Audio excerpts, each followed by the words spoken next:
serious? Are you serious? Cannibalism in Syria. We've got some reports. Let me get this to you right now. You're going to need a Bible, okay? So go ahead and get your Bible right now. Pause it and get a Bible, and at the same time, I'm going to read to you what's going on in Syria. Now, this report's coming in right now by Theodore Shobat. It's called Kuru, Kuru. Kuru.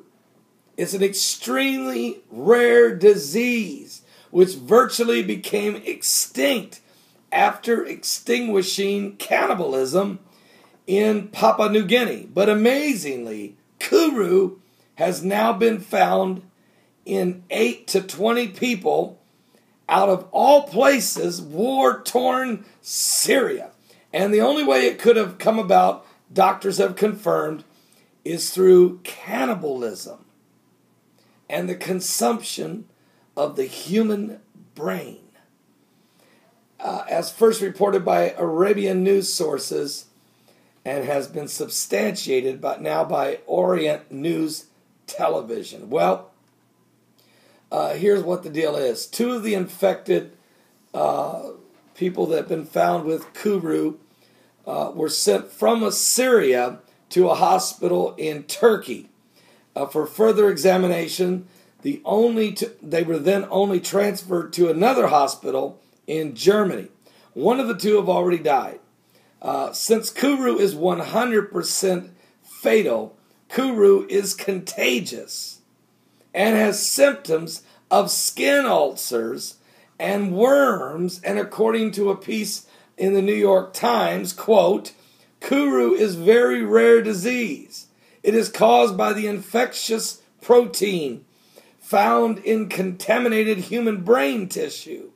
Kuru is found among people from New Guinea who practice a form of cannibalism in which they ate the brains of dead people as part of a funeral ritual.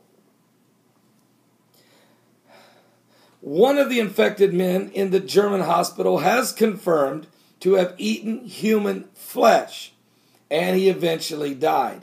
When the Turkish hospital was asked on the details of the cannibalism case, they refrained from saying anything.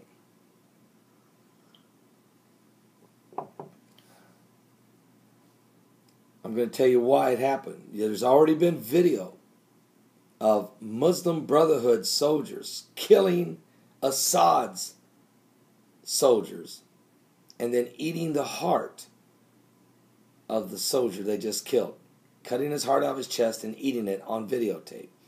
And there's been other accounts of this type of behavior in this horrific spiritual war that's taking place in Syria. Moreover, the Free Syrian Army said they will be doing an investigation on the cannibalism case, and this sparks a hunch as to what their intentions are behind this. Now, overall, there is 8 to 20 cases of Kuru in Syria. Kuru strictly is caused by cannibalism, and cannibalism was involved from the report on what took place in the German hospital. Now, in past studies, it was established that in the area of 4 in Papua New Guinea, Kuru was transmitted due to ritualistic mortuary cannibalism. It is quite possible that this is what commenced the infection, in that the jihadists begin to eat the flesh of their enemies. Cannibalism is not beyond the nature of the Muslim rebels. Here is a video, of course, and I'm not going to show that video to you. I've already seen it once before, and once in a lifetime is all I ever want to see, of a Muslim Brotherhood soldier eating the heart of another soldier from Syria. Now, having said this, and so that you understand, maybe we get a better picture of what the prophet Isaiah and the prophet Jeremiah was trying to tell us about the destruction of Damascus. Notice what it says in Isaiah 17, verse 1. The burden of Damascus. Behold, Damascus is taken away from being a city. It shall be a ruinous heap. Now we immediately picture a complete pile of rubble. But it's not just the physical bricks and mortar we're talking about here. It's the spiritual moral decay of the human spirit. The cities are going to be forsaken. They shall be for flocks which shall lie down, and none shall make them afraid. The fortresses also shall cease from Ephraim, and the kingdom of Damascus, and the remnant of Syria. And they shall be as the glory of the children of Israel, saith the Lord of hosts. There will be a change, seriously, in the nation of Syria and in the city of Damascus itself.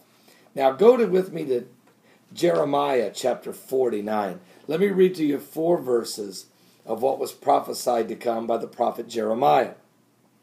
He wrote in verse 23, concerning Damascus, Hamath is confounded, and Arpad, for they have heard evil tidings.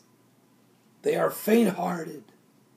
There is sorrow on the sea. It cannot be quiet.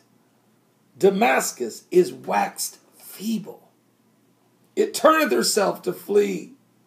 And fear has seized on her.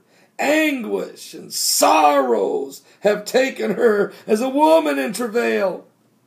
How is the city of praise not left? The city of my joy. Therefore her young men shall fall in her streets, and all the men of war shall be cut off in that day, saith the Lord of hosts. And I will kindle a fire in the wall of Damascus, and it shall consume the palaces of Ben-Hadad. Concerning Kedar, and concerning the kingdoms of Hazor, which Nebuchadnezzar, king of Babylon, shall smite, thus saith the Lord, arise ye, go up to Kedar, and spoil the men of the east. Spoil the men of the east. Now, I'm not saying that that's referring to cannibalism, but certainly when you take somebody's spoil, usually it's after you defeat them, then you take their possessions. Certainly, cannibalism is a horrific thing. And this evil, barbaric, jihadist mentality is beyond human comprehension. The evil! Are you serious? The evil! What? The evil! This is why Jesus is coming back. This is why he's going to return. Because men's hearts are on evil continually. Pray, please. Pray for the people of Syria. There's Christians in Syria. They're being murdered. They're being beheaded.